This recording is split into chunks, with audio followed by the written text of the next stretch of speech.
What is going on, Solo fam? My name is John Solo, and yes, I'm growing a beard. Are you happy I acknowledged it now? Listen, I understand that in the 3 years of doing this show, I've always been pretty clean shaven and that it's a bit jarring to change it up like this, but I just wanted to try something new. Honestly, I always held off on growing any kind of facial hair out of fear that it would just look like an old toupee was glued to my face, but at the start of December, I just said, screw it, let's see what this thing can do. Turns out it doesn't look half bad, and I say half because it seems like half of you love it and the other half are ironically reacting like those little babies when they see their dad clean shaven for the first time. Regardless, it's not going to be here forever. It'll get to a point where I think it's either annoying or ugly, then I'll shave it off and start from scratch. Then it'll grow back and I'll shave it again. 'Tis the circle of life, as King Mufasa once said. But actually, I'm here to talk about another Disney film that slowly climbed its way up my list of favorites, Moana. For those who are new here, we've done 2 episodes breaking down the mythology that inspired the movie's plot. One comparing the mythical Maui to Disney's Maui, and another comparing the goddesses that served as inspiration for Te Ka, Pele, and Hina Nui Te Po. But today I want to close out this Moana miniseries by dissecting the deities that Te Fiti, the ocean spirit, and even Moana herself may have been inspired by. Those of you who like weird mythology that's filled with violence and incest are in for a real treat today, but the last time we did one of these episodes, let's do a quick review of the plot. According to the creation story that Grandma Tala tells, in the early days of the earth, there was only ocean until the goddess Te Fiti emerged. Her heart had the power to create life, and she shared it with the world, spawning humans and giving us land to build our homes on, earning her the epithet Mother Island. One day, the trickster god Maui steals her heart, which causes her to lose all of her love for mankind, and soon, everything she created for us becomes infected with a plague and rots away. But never fear, the ocean itself chooses a powerful young maiden named Moana to be the savior of her homeland. And with the help of Maui, the ocean spirit, and even her chicken Hei, she restores the heart of Te Fiti and lives happily ever after.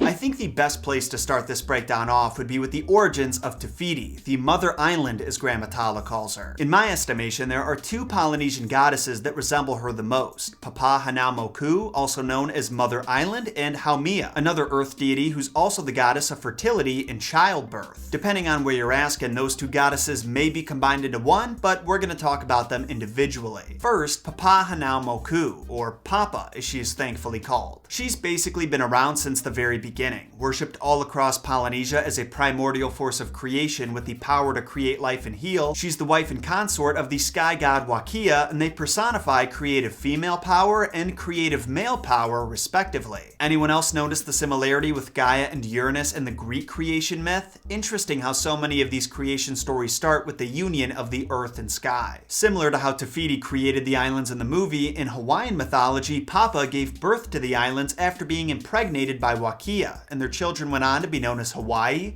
Maui, Oahu, and Kauai, giving birth to islands. That had to hurt, huh? Well, after that process was done and the islands were born, they decided to have another child, and their daughter Ho'oho Kukulani was born. And get this, that's not even her full name. No, her actual name is that, and it could be translated to she who sets the stars in heaven and adorns the celestial regions. Honestly, I think I'd rather say that every single time than even try to pronounce it the original way. Anyway, there is one particularly weird myth that their new daughter is known for, and it definitely gives off Greek mythology vibes on account of the incest. You see, as Huoho got older, her father Wakia became enchanted by her beauty, but because she was still young and because he was terrified of angering his wife Papa, he had to come up with a plan to secretly seduce her. One day, he orders a priest to take Papa on a journey to another island, and while she was gone, he had intercourse with her daughter, which led to her getting pregnant. As you'd expect, when Papa returned home and found out about this, she was furious, but all of that anger was drained away after Huoho's son was stillborn. Papa took it upon herself to name the baby Haloa, which means eternal breath, and then buried it facing the rising sun in the east. And then from the spot he was buried sprouted the taro plant, which was very important to Hawaiian diets back in the day. The story isn't over yet though. Later on, Wakia and Huoho have another baby they also name Haloa, and in some regions he's considered the first of the native Hawaiian people. So there you go, a bit more complicated than Te Fiti just rising out of the ocean and waving her hands around, but similar enough that I think they definitely could have taken inspiration from it. And to take it a step further, I want to touch on the concept of Aloha Aina, which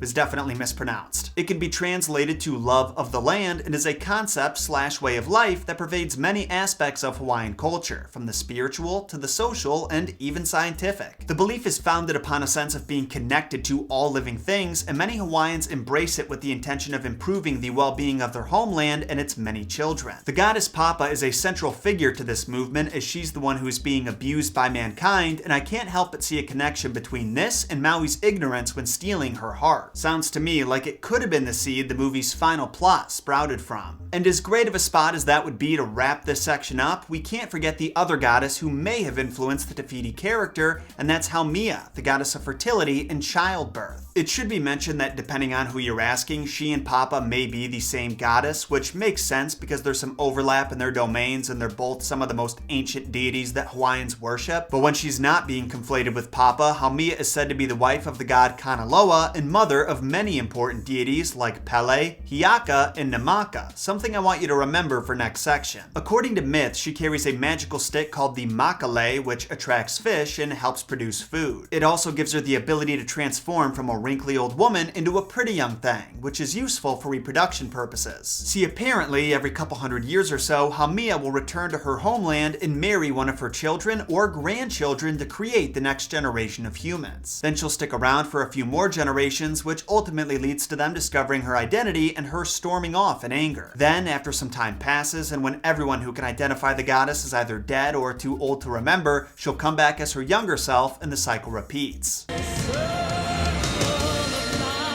Again, not this movie. As you can see, that myth is also a bit more complicated than what we're told in Moana, and there's actually one more story that explains the important role Haumea had in human reproduction. One day, the goddess overhears the daughter of a famous Hawaiian chief crying out in pain while in labor, and after checking in on her, she discovers the only way humans gave birth was by cutting open the stomach of the mother, like a C-section. The goddess proceeded to make the chief's daughter a pain potion out of flowers from the kanikawi tree, and after drinking it, she was able to push the baby out, and ever since then, that's primarily how humans have given birth. So that was the mythology behind the Polynesian goddesses who inspired Te Fiti. But our work is not done yet.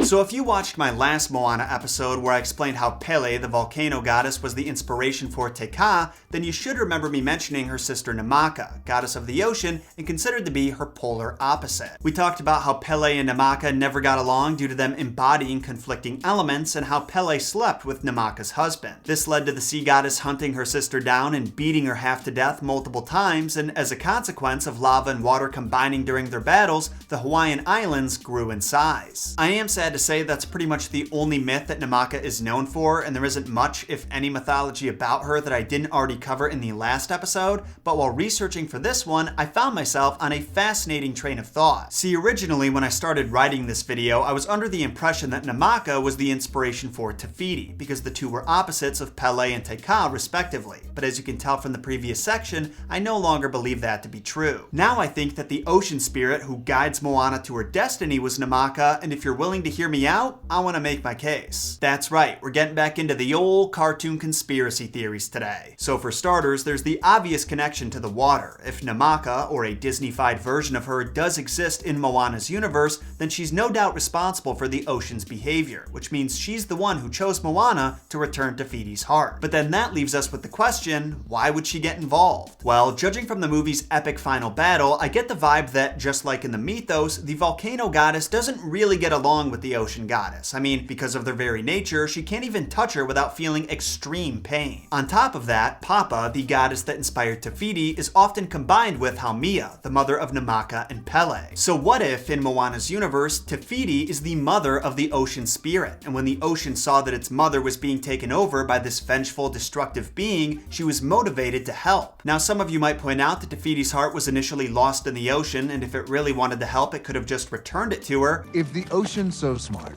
why didn't it just take the heart back to Te Fiti itself? The ocean's straight up kooky dukes. But remember, the ocean is fundamentally incompatible with her fiery alter ego. If she didn't have somebody else deliver the goods, Teika could have become so angered by Namaka's possession of her heart, who knows what her reaction would have been. She could have tossed it aside as a way of saying, I don't need your help, or been so infuriated that her rival had it that she took her vengeance out on the humans her heart was stolen for with an eruption that blocked out the sun. I think that Namaka knew the safest way to restore peace to her mother's soul would be if the original thief and his would-be benefactor returned it themselves and apologized, and since Moana was the most capable for the journey, she was chosen. Now to reiterate, this is just a theory I came up with while researching for this episode, but I'm just saying, if Disney needs any ideas for where to take the Moana series they're launching in a couple of years, I think this would be a great starting point for expanding the universe. I mean, come on, how cool would it be if we got to see even more Disney characters inspired by Polynesian deities? Even if they're a few deviations away from the source material, I think the majority of viewers would be ecstatic to see even more beautifully animated characters from that culture. Speaking of, there is one more character I want to talk about before we wrap this episode up, and that's Moana herself. What? You didn't think that we'd close out the Moana series without talking about the character it's named after, did ya?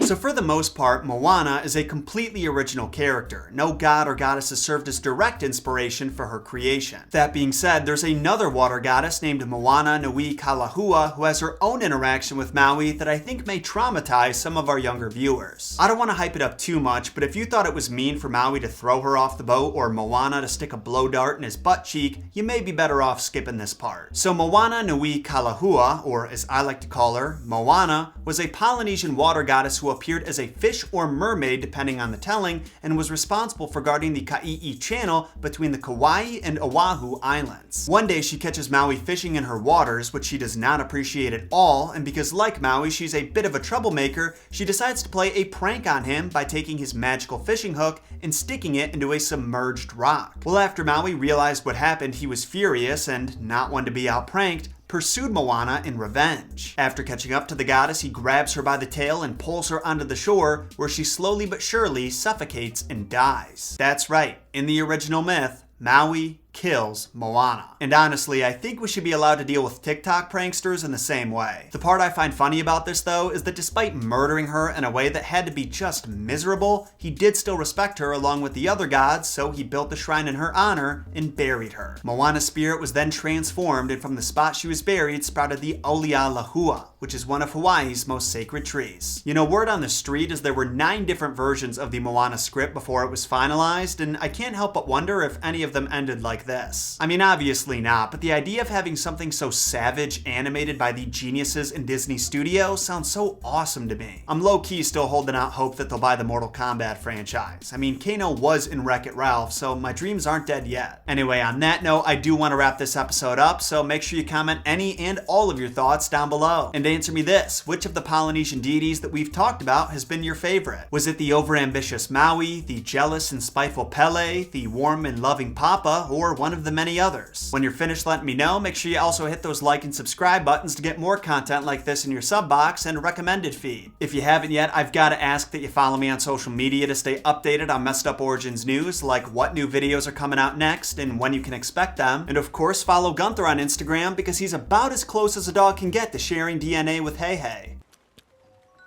I'll see you folks again next week when we dive into some Norse mythology. As always, my name is John Solo, and remember, John shot first.